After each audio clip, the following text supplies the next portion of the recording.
Muy buenas tardes a todos. Bienvenidos al seminario online ¿El linfoma de Hodgkin puede evolucionar más los tratamientos?, organizado con motivo de la Semana de las Enfermedades Oncohematológicas, más conocida como la SEMO. Mi nombre es Víctor Romero y voy a ser el encargado de moderar esta sesión.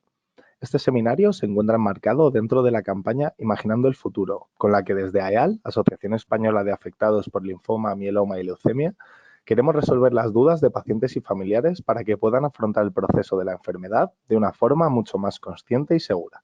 Y para ello, contamos en esta jornada con la presencia del doctor Antonio Rueda Domínguez, jefe del Servicio de Oncología Médica del Hospital Regional de Málaga. Muy buenas tardes, doctor. Buenas tardes y gracias por la invitación. Recuerden que el ponente dispondrá de aproximadamente 30 minutos de exposición y una vez finalice la ponencia tendremos una ronda de preguntas.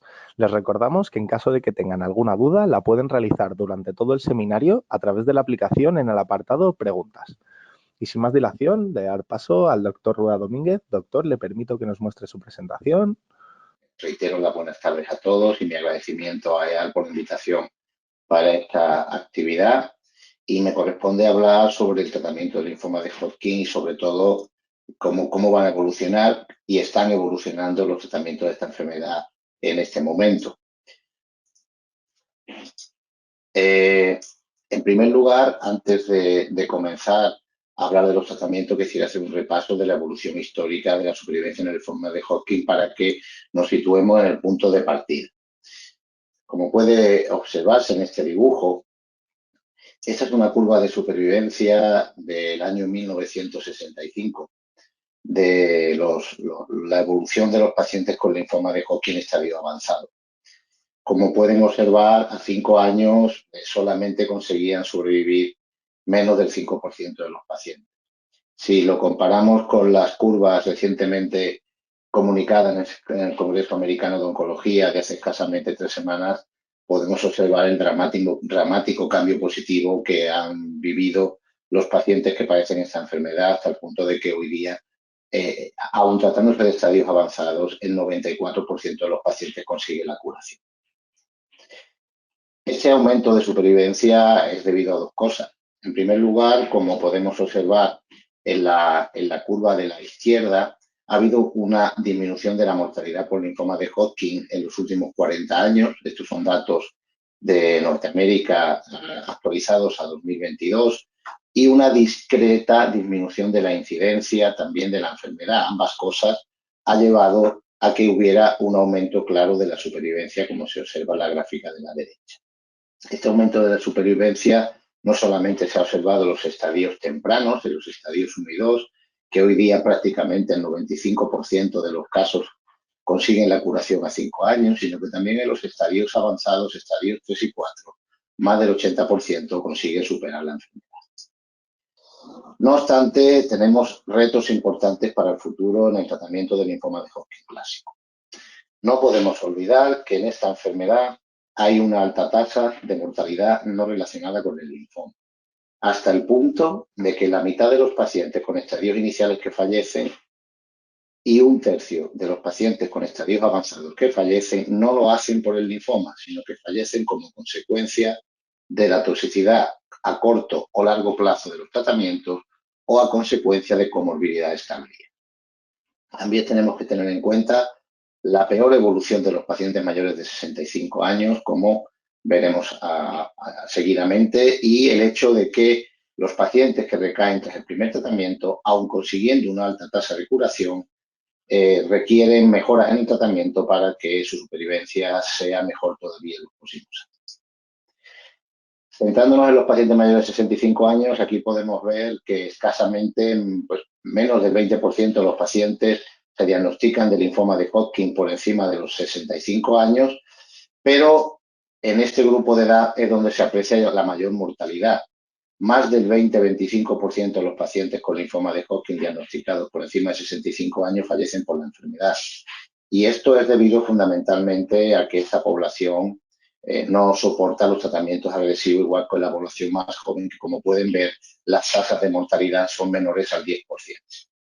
Por tanto, en esta población son requeridos tratamientos adaptados que consigan una mejor tolerancia y, por tanto, una mejor supervivencia.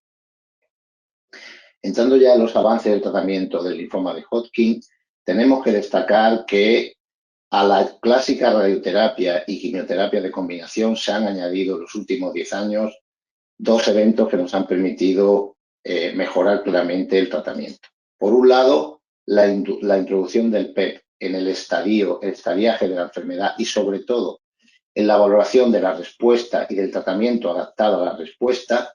Y por otro lado, nuevos fármacos que actúan a través de dianas moleculares específicas, concretamente inmunotoxinas e inmunoterapia, que han cambiado de forma importante la evolución de la enfermedad. El PET, empezando por el primer factor que ha cambiado la situación, es más preciso para determinar el estadio que el TAC convencional y además nos permite evitar la biopsia de médula ósea en la mayoría de los pacientes. Hasta el punto que, como pueden ver en estos datos, los estadios 1 en azul y los estadios 2 y 3 en verde, desde que se introdujo el PET entre 2010 y 2013 son menos frecuentes. Sin embargo, los estadios 4 han aumentado en incidencia. Y esto es debido a que somos capaces de detectar cantidades de enfermedad más temprana. Y de esta forma podemos dirigir mejor el tratamiento para cada paciente. Otra cosa muy importante del PET es que nos permite una evaluación temprana de la respuesta. Podemos estimar la evolución de un paciente a los 2 ciclos de inicio de tratamiento, es decir, los primeros 2 meses del tratamiento, de forma que los pacientes que tienen un PET negativo, es decir, una respuesta completa por PET, que son los de la figura azul, prácticamente se van a curar más del 95% de los casos, mientras que los pacientes en la figura verde, que son los que tienen un PET positivo, es decir, que no tienen una respuesta metabólica completa después de los primeros 2 meses de tratamiento, requerirán tratamientos diferentes, nuevas estrategias de tratamiento para que esta curva suba hasta arriba y se nos acerque a la curva de los pacientes PET positivos. En los pacientes de la curva azul intentaremos reducir la intensidad del tratamiento para disminuir los efectos tóxicos y en los pacientes de la curva verde intentaremos incrementar la intensidad del tratamiento para conseguir la curación. Afortunadamente, la mayoría de los pacientes, más del 80%, caen en la parte azul de la curva. ¿Cómo utilizamos el perinterino? Pues de la siguiente manera. Para todos los estadios hay estrategias similares, aunque son distintas para los estadios tempranos que para los estadios avanzados. Cuando tenemos un linfoma de Hodgkin que no en primera línea, que no ha recibido tratamiento previo, administramos 2 ciclos de quimioterapia, realizamos un PET que llamamos temprano o interino después de los primeros 2 meses de tratamiento. Los que están en respuesta completa, recordemos la parte azul de la curva, pueden ser candidatos a reducir la intensidad de tratamiento. Si son estadios tempranos, podemos evitar la radioterapia y si son estadios avanzados, podemos reducir la duración de la quimioterapia si hemos empezado con un esquema más agresivo o reducir algunos fármacos quimioterápicos tóxicos, como por ejemplo la bleomicina, si hemos empezado con tratamiento menos agresivo. En caso de que nos encontremos ante ese 15-20% de pacientes que no alcanza la respuesta completa temprana, podemos intensificar el tratamiento para conseguir la curación, o bien administrando radioterapia después de la quimioterapia, si es un estadio temprano, o bien intensificando el tratamiento con quimioterapia para que la terapia sea todavía más eficaz. En caso de dudas, intentaremos realizar una nueva biopsia para aclarar la situación de nuestro paciente. Lo que más va a tener impacto en el futuro, ya lo está teniendo hoy día, pero va a tener un impacto mucho mayor en los próximos 10 años, es la aparición de los nuevos tratamientos, las inmunotoxinas y la inmunoterapia basándose en inhibidores de punto de control inmune. Las inmunotoxinas, aquí representadas en estos fármacos azules, son anticuerpos monoclonales que llevan unidos un potente tóxico y que reconocen un antígeno de superficie de la célula maligna, que es el antígeno CD30. Ante esta unión, el fármaco es fagocitado, entra dentro de la célula y dentro de la célula libera la toxina que lleva en su interior. En este caso, nos referimos a un medicamento muy conocido ya en nuestra enfermedad, que es el brentuximab vedotin. Por otro lado, los inhibidores de punto de control inmune o fármacos anti-PD1 actúan activando la respuesta inmunitaria. ¿Y cómo lo hacen?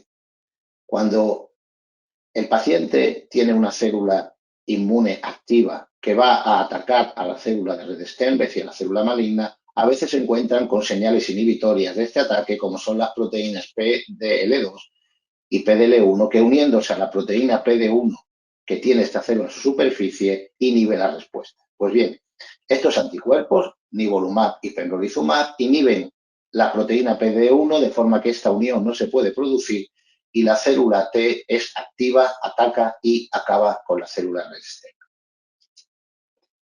En cuanto a la inmunotoxina, brentuximab vedotin, en primera línea de tratamiento, ya ha conseguido avances importantes en la enfermedad.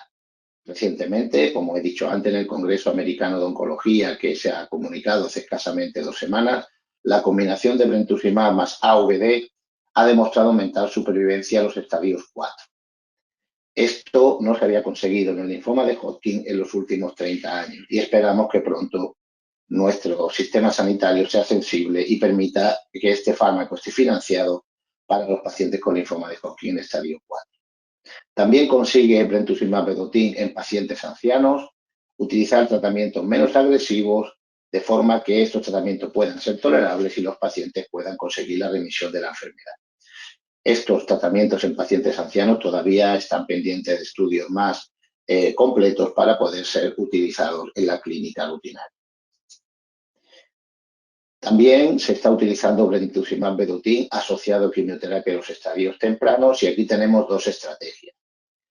Podemos utilizar brentuximab vedotin como tratamiento de consolidación después de la quimioterapia estándar para evitar la radioterapia, es decir, los pacientes que después de brentuximab vedotin tienen un PET negativo no se irradian, y como veis en este estudio, 37 de 39 pacientes consiguieron no irradiarse con cifras de supervivencia cercanas al 100%, o bien podemos combinar, al igual que los estadios 4, podemos combinar brentuximab con quimioterapia, con lo cual también conseguimos tasas de supervivencia cercanas al 100% en estos pacientes en estudios de fase 2, es decir, en estudios pequeños que necesitan ser confirmados en estudios de más cantidad de pacientes. El mismo efecto parece conseguirse con los fármacos anti-PD1 asociados a quimioterapia en la primera línea. En este esquema, los pacientes reciben pembrolizumab, un esquema sin quimioterapia, luego se hace un PET y después del PET es cuando se administra la quimioterapia. Pues bien, como veis, el 37% de los pacientes remiten totalmente solo con la inmunoterapia y el 100% cuando se asocia la quimioterapia a la inmunoterapia previa. Y todos los pacientes de este estudio, que son 31 pacientes, se mantienen libres de enfermedad a 2 años de seguimiento. Por tanto, parece una estrategia de tratamiento muy eficaz que también ha demostrado ser efectiva con el otro fármaco anti-PD1 que es nivolumab. Pero ¿qué ocurre en los pacientes que recaen? Desafortunadamente hay un porcentaje de pacientes que hoy día siguen recayendo a la primera línea de tratamiento. La primera línea de tratamiento habitual que usamos hoy día es la combinación de quimioterapia ABVD más menos radioterapia, la mayoría de los casos hoy día sin radioterapia, y cuando recaen, el tratamiento más utilizado, yo diría en más del 80% de las recaídas, es la administración de una quimioterapia de segunda línea, una quimioterapia con fármacos distintos a la utilizada en primera línea, y en los pacientes que responden a esa quimioterapia de inducción se les asocia un trasplante autólogo de médula ósea. Con esto conseguimos hoy día curar a un gran número de pacientes en recaída, pero un porcentaje de ellos sigue recayendo y posteriormente recibe una tercera línea de tratamiento. Aquí se utiliza varios tratamientos de forma secuencial para conseguir la supervivencia del paciente, y cuando el paciente es candidato a un trasplante alogénico, es decir, un trasplante con médula de un donante emparentado o no emparentado con el paciente, pero un donante que no es el propio paciente, los pacientes son tratados con este tipo de trasplante para conseguir la curación de la enfermedad. Pues bien, ¿qué aportan estas nuevas terapias en los pacientes que recaen? Bueno, pues podemos conseguir aumentar el número de pacientes que reciben un trasplante autólogo y, por tanto, podemos curar más pacientes. También podemos disminuir las recaídas post-trasplante. Podemos conseguir tratamientos menos agresivos que llevan menos cantidad de quimioterapia, y también hemos conseguido, como veremos ahora, aumentar la supervivencia a partir de la tercera línea de tratamiento. ¿Cómo conseguimos que más pacientes reciban un trasplante? Bueno, pues El paciente que recibe trasplante es aquel que ha respondido de una forma importante en la segunda línea de tratamiento. Se ha demostrado que la combinación de brentuximab-vedotin con muchos esquemas de quimioterapia consigue tasas de remisiones completas por PET superiores al 70%. Y por tanto, la mayoría de estos pacientes van a conseguir trasplantarse y muchos de ellos se van a poder curar de su enfermedad. Como decía antes, también hemos conseguido segundas líneas de tratamiento sin quimioterapia que son menos agresivas y se toleran mejor. En este caso, con la combinación de brentuximab-vedotin, es decir, de nuestra inmunotoxina, con fármacos anti-PD1, en este caso nivolumab. La administración de 4 ciclos de esta combinación, nivolumab más brentuximab, administrado, como veis, cada 3 semanas, consigue hasta 2/3 de los pacientes en remisión completa metabólica de la enfermedad, pacientes que luego son consolidados con un trasplante autólogo de médula ósea y la mayoría de ellos alcanzan la curación completamente, en torno al 80-85% de los pacientes. Lo cual es muy importante porque cuanta menos quimioterapia administremos, menos riesgo vamos a tener de efectos secundarios a largo plazo. También sirve brentuximab-vedotin para reducir el riesgo de la recaída tras el trasplante. Desafortunadamente, tras el trasplante autólogo sigue habiendo recaídas, especialmente en los pacientes que tienen más alto riesgo.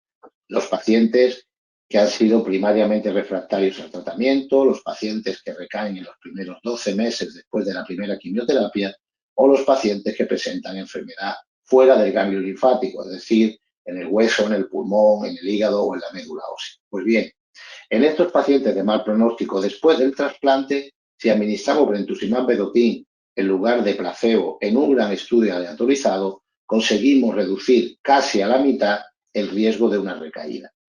Es cierto que este tratamiento aumenta un efecto secundario que puede ser molesto, como es la toxicidad neurológica sensitiva en manos y pies, pero esta toxicidad neurológica en la mayoría de los pacientes remite con el tiempo. Por último, llegamos a los pacientes que están más avanzados en cuanto a tratamiento y que por tanto tienen peor pronóstico porque ya han recibido varias líneas de tratamiento, que son los pacientes que presentan una recaída posterior al trasplante autólogo o que han recibido al menos 2 líneas de quimioterapia y no han conseguido llegar al trasplante autólogo.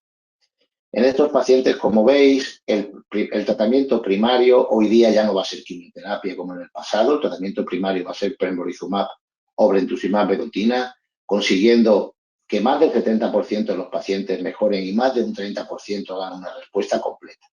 Estos pacientes, como decíamos antes, deben ser valorados para una consolidación con un trasplante alogénico. En caso de que el tratamiento falle, los pacientes reciben el fármaco alternativo que no habían recibido en la línea anterior. Es decir, si habían recibido pembrolizumab, recibirán brentuximab, y si habían recibido brentuximab, recibirán nivolumab o pembrolizumab. Nuevamente, si el paciente tiene una respuesta, hay que valorar la posibilidad de un trasplante alogénico. En caso de fallo a las 2 terapias, es decir, a la inmunotoxina y a la inmunoterapia, y fallo al trasplante, tenemos varias posibilidades de tratamiento cuya impacto en la curación es menor, pero que pueden conseguir largas supervivencias en nuestros pacientes con cronificación de la enfermedad. Se pueden utilizar esquemas de poliquimioterapia, quimioterapia sin combinación, es decir, fármacos aislados. Se pueden retratar los pacientes con brentuximab-vedotin o con fármaco anti-PD1. Podemos irradiar a algunos pacientes y también en algunas situaciones podemos esperar y guardarnos el tratamiento para más adelante si el paciente tiene síntomas. En cualquier caso, si a cualquiera de estos tratamientos el paciente presenta una respuesta, nuevamente habría que valorar un trasplante alogénico. Pero como ven abajo en la diapositiva, en muchas situaciones tenemos ensayos clínicos con nuevos fármacos. Estos fármacos no están hoy disponibles para uso en general, pero llegarán en un futuro muy cercano y quiero contarles algunos de ellos. En esta gráfica pueden ver que los alotrasplantes, que eran muy frecuentes en Estados Unidos hasta la irrupción de la inmunoterapia, desde el año 2015 que se empezó a utilizar inmunoterapia en las recaídas, como ven, se trasplantan menos pacientes. Y esto posiblemente sea debido a la eficacia de la inmunoterapia que consigue que realicemos menos trasplantes alógenos. Bien, como decía, hay nuevos fármacos que de momento se utilizan en el ensayo clínico y que son fármacos muy interesantes para nuestros pacientes y que creo que algunos de ellos van a tener un papel importante en un futuro cercano. Hay una nueva inmunotoxina que se llama Camidanlumab tesirine, que en vez de ir dirigida contra anti-CD30 va dirigida contra anti-CD25 y tiene el mismo mecanismo de acción. Se une al receptor anti-CD25 de la célula red Stenberg, es fagocitada y libera esta toxina, tesirine, que es la que consigue la muerte celular. Como vemos, la tasa de respuesta con este tratamiento supera el 80% con casi un 40% de remisiones completas en pacientes que ya han recibido 4, 5 y 6 líneas de tratamiento previo. Desafortunadamente, este fármaco se está utilizando hoy con mucha cautela porque es un fármaco tóxico. La toxicidad grave se presenta en más del 60% de los pacientes que reciben el tratamiento y han aparecido toxicidades neurológicas graves sobre las cuales tenemos que tener mucho cuidado, como son neuropatías autoinmunes, que llegan a ocurrir en el 7% de los pacientes, o síndrome de parálisis motora progresiva del tipo Guillain-Barré, que ocurren en el 4% de los pacientes. Por tanto, la dosis de este fármaco se está revisando y posiblemente tenga que ser modificado en el futuro porque no podemos perder este fármaco con tantísima actividad para nuestros pacientes. También se está utilizando la modificación epigenética del DNA de las células malignas asociado a inmunoterapia. En este caso, modificadores epigenéticos como la decitabina, lo que consiguen es que el linfocito T citotóxico, que está inhibido por el microambiente celular de la célula red Stenberg, se active, se vigorice, de forma que cuando administramos un fármaco anti-PD1 como camrelizumab, el efecto antitumoral sea mayor. Como pueden ver en los datos de la diapositiva, en un estudio fase 2 randomizado realizado en China, la tasa de respuestas globales no fue muy diferente entre el anti-PD1 y la combinación de decitabina más camrelizumab, 89% y 95%, pero la modificación epigenética de los linfocitos T citotóxicos consiguió un 79% de remisiones completas por un 32% con el tratamiento único. Por tanto, el tratamiento es mucho más efectivo. Además, como pueden ver, la duración de estas respuestas es de más del doble en la combinación de tratamiento que en el tratamiento solo con anti-PD1. Y además, la toxicidad solo se incrementa de una forma moderada. Continuamos con otros fármacos que vamos a utilizar en un futuro muy próximo, que ya estamos utilizando en los linfomas no Hodgkin, que son los anticuerpos biespecíficos. En este caso, hay un anticuerpo biespecífico llamado AFM13, que lo que hace es unir el antígeno CD30 del linfoma de Hodgkin, de la célula red Stenberg, con el antígeno CD16A de un tipo de célula inmunitaria que son las células natural killer, las células asesinas naturales o células NK. De forma que estas células podrán lisar a la célula del linfoma debido a que se ponen en contacto estrecho. En un estudio que ha combinado este fármaco AFM13 con pembrolizumab, hemos visto lo primero que es bien tolerado con una baja tasa de efectos secundarios y lo segundo que consigue que el 88% de los pacientes remitan y el 42% consigan una remisión completa, insisto, con baja toxicidad, lo cual es muy importante para el futuro de nuestros pacientes. También ha llegado al linfoma de Hodgkin la inmunoterapia celular, en este caso linfocitos del paciente manipulados genéticamente en el laboratorio y que nuevamente son infundidos al paciente. Estos son estudios muy específicos de centros norteamericanos de gran excelencia en los cuales se cogen linfocitos T citotóxicos del paciente, serían estos rosas que están aquí. Estos linfocitos son los que presentan respuesta inmunológica contra el linfoma de Hodgkin que ha sido provocado por el virus de Steinbach y se expanden a nivel de laboratorio. Y además se les incluye un receptor de efectivo para Transforming Growth Factor beta. Normalmente, cuando estas células entran en contacto con Transforming Growth Factor beta, estas células son inhibidas. Pero si el receptor a través del cual actúa el Transforming Growth Factor beta lo ponemos que no funcione, receptor de efectivo, estas células no se van a inhibir cuando se pongan en contacto con el Transforming Growth Factor beta y estos ganglios del linfoma de Hodgkin van a ser atacados por estas células y van a desaparecer. Como podéis ver, por la complejidad de estos tratamientos, solo hay 8 pacientes tratados, pero de esos 8 pacientes tratados, los cuales habían recibido una gran cantidad de tratamientos previos, 2 pacientes están en respuesta completa 7 y 5 años después de haber recibido estas terapias tan sofisticadas.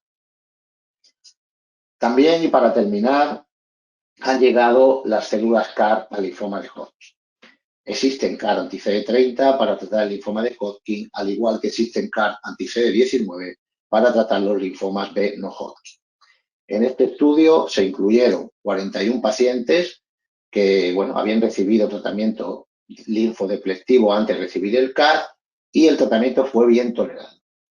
Síndrome de liberación de citoquina grave no hubo, solo hubo 11 casos con síndrome de liberación de citoquina grado 1. Un síndrome de liberación de citoquina grado 1 es solamente una fiebre aislada de más de 38 grados, es decir, una toxicidad leve. Como pueden ver, el 62% de los pacientes respondieron y entre el 51 y el 73% de los pacientes consiguieron una remisión completa con la terapia. De momento, estas respuestas no son duraderas, pero la sofisticación y la mejora tecnológica de este tratamiento conseguirá sin duda que tengamos linfocitos CAR que consigan respuesta duradera en el linfoma de Hodgkin. Para concluir mi ponencia, quería destacar 3 aspectos. El primero es que la utilización del PECTAC en la estadificación y en la evaluación temprana de la respuesta permite adaptar el tratamiento a cada paciente para reducir toxicidad y evitar recaídas. Que la introducción de 2 grandes fármacos como son brentuximab vedotin y los inhibidores de PD-1, es decir, la inmunoterapia, han aumentado la supervivencia de los pacientes con linfoma de Hodgkin en todas las líneas de tratamiento. Y por último, que otras terapias en desarrollo, de las que hemos hablado al final de la ponencia, ofrecen buenas expectativas de mejorar los tratamientos actuales en un futuro cercano. Muchas gracias a todos por vuestra atención. Muchísimas gracias, doctor, por su presentación. La verdad que ha sido más que un placer escucharle. Y tenemos un par de preguntas que, si le parece bien, se las podría hacer. Adelante. Muy bien. Pues la primera que nos hacen es ¿cuáles son los efectos secundarios más comunes de los tratamientos que ha comentado? Imagino que divididos en la quimioterapia, inmunoterapia y esta última terapia de CAR-T que ha comentado. Bueno, los efectos secundarios de la quimioterapia son muy conocidos y fundamentalmente son náuseas, vómitos, caída de pelo y la toxicidad hematológica, fundamentalmente disminución de defensas, anemia y bajada de plaquetas, teniendo muy en cuenta también que los esquemas que utilizamos en linfoma de Hodgkin a veces también aparece toxicidad pulmonar grave, que aunque es muy poco frecuente, hay que estar muy pendiente de ella y cualquier paciente en tratamiento que note dificultad respiratoria debe consultar de inmediato. En cuanto a brentuximab vedotin, la toxicidad más frecuente es la neuropatía periférica, la pérdida de sensibilidad en los dedos y en las palmas de las manos y la planta de los pies.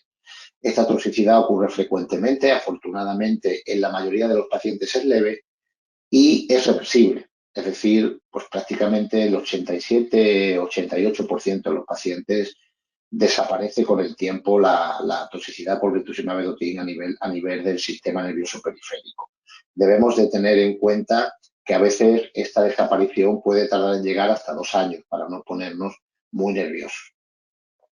En cuanto a la inmunoterapia, los efectos graves de la inmunoterapia, pues son muy fáciles de entender. La inmunoterapia lo que está haciendo es desbloquear una inhibición. Es decir, estamos anulando una inhibición que es fisiológica en nuestro organismo para que nuestras células ataquen al cáncer. Y por tanto, de forma colateral, también estamos desinhibiendo linfocitos que tenemos muchos de nosotros que son autorreactivos contra células nuestras normales, es decir, que atacarían a nuestras células. Y por tanto, estos linfocitos, cuando administramos inmunoterapia, pueden provocar enfermedades autoinmunes, que pueden ser desde algo tan leve como una tiroiditis leve y un hipotiroidismo, a ocurrir algo tan grave como una hipofisitis, una inflamación de toda la hipófisis con un cuadro inmunológico grave. Afortunadamente, los cuadros graves son muy poco frecuentes y los cuadros leves, que son la mayoría, más del 90% de los casos, son fácilmente tratables con dosis de corticoides. Por último, las células CAR, en general, si hablamos del CAR en general, su toxicidad principal es el síndrome de liberación de citoquina y la toxicidad neurológica. El síndrome de liberación de citoquina Cuando es leve solo es fiebre, pero cuando es grave nos produce una hipotensión severa y un encharcamiento pulmonar grave, y que puede terminar con nosotros en la UCI, aunque afortunadamente hoy día hay tratamientos preventivos y esto ocurre en pocas ocasiones. Aunque si nos centramos en la célula CAR-T CD30, que hay ahora mismo publicados resultados, la que acabo de presentar, no suele presentar estos síndrome de liberación de citoquinas graves. La síndrome de liberación de citoquinas que ocurre es, como decía, grado 1 y es muy leve y se maneja solamente con antitérmico, es decir, se maneja con paracetamol. Por tanto, es una toxicidad poco importante. Muy bien, doctor. Muchas gracias por la aclaración, sobre todo por dividirla en las tres categorías, puesto que, como bien indicaban, muchas veces los pacientes sí conocemos las de la quimioterapia tradicional, por así decirlo, ¿no? Porque es común a otras quimioterapias, pero estas nuevas tecnologías y estos nuevos tratamientos quizás se les escapan un poco. Muchísimas gracias.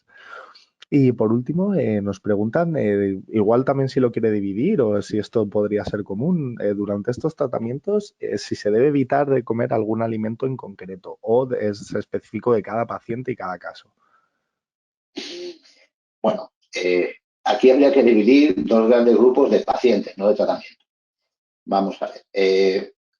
Si el paciente tiene algún problema metabólico previo al linfoma de Hodgkin, pues una diabetes, un problema de lípidos, lógicamente debemos respetar las recomendaciones dietéticas para esa enfermedad. En caso de que el paciente no tenga ningún problema previo, vamos a dividir los pacientes en un grandes grupos, en los que reciben alguna forma de quimioterapia, incluido una inmunotoxina, y los pacientes que reciben inmunoterapia. Los pacientes que reciben quimioterapia, incluido alguna forma de inmunotoxina como el rituximab vedotin, es muy importante que tengan una dieta rica en proteínas y en minerales y oligoelementos para metabolizar correctamente los metabolitos tóxicos de la quimioterapia y disminuir la toxicidad. En ese grupo de pacientes es muy importante incrementar la ingesta proteica, intentando dejar un poquito de lado la ternera, pero el resto de las proteínas se pueden comer sin ninguna restricción. Y es muy importante aumentar la ingesta de fruta y verdura. La fruta, cuanto más roja, más antioxidante tiene, aunque toda la fruta es buena.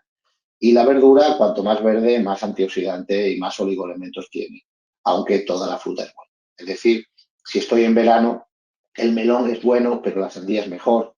Y si estoy hablando de fruta, pues un calabacín es bueno, pero el brócoli es mejor que el calabacín. En cuanto a los pacientes con inmunoterapia, aquí hay que tener cuidado.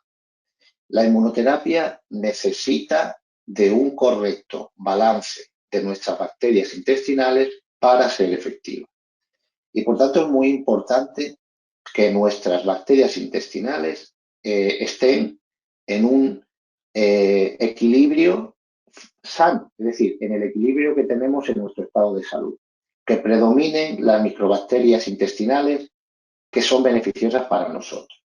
Y para eso tenemos que intentar no tomar antibióticos, salvo que sea imprescindible, huir de determinados fármacos como los antiácidos y en este caso los corticoides, que nos pueden hacer cambiar el balance de bacterias intestinales, y procurar hacer una dieta lo más parecida a una dieta mediterránea, huyendo de dietas excesivamente elaboradas o dietas excesivamente condimentadas, que pueden hacer que nos cambie el equilibrio bacteriano y en este caso puede hacer no que el tratamiento sea más tóxico, pero sí que el tratamiento sea menos eficaz. Muy bien, doctor. Pues bueno, muchísimas gracias. Creo que ha quedado más que resuelta ambas dudas y parece que ya no tenemos ninguna pregunta más. Como le indicaba, si alguien se anima a realizar alguna pregunta a posteriori, se la intentaremos hacer llegar para que nos pueda dar respuesta. ¿Vale, doctor? Encantado y muchísimas gracias. Muy bien. Pues aquí finaliza el seminario, el linfoma de Hodgkin. ¿Pueden evolucionar más los tratamientos? Agradecemos una vez más al doctor Rueda Domínguez su colaboración, totalmente altruista, y a los participantes su asistencia e interés. Esperamos que les haya resultado interesante y que les haya resuelto sus dudas, y recuerden que podrán encontrar este seminario guardado tanto en el canal de YouTube de AEAL como en la web realizada con motivo de las Semanas de las Enfermedades Oncohematológicas. Pues muchas gracias a todos y muchísimas gracias de nuevo, doctor. Un placer tenerle aquí. Nos vemos en la próxima. Muchas gracias. Buenas tardes. Un abrazo, que pase muy buena tarde.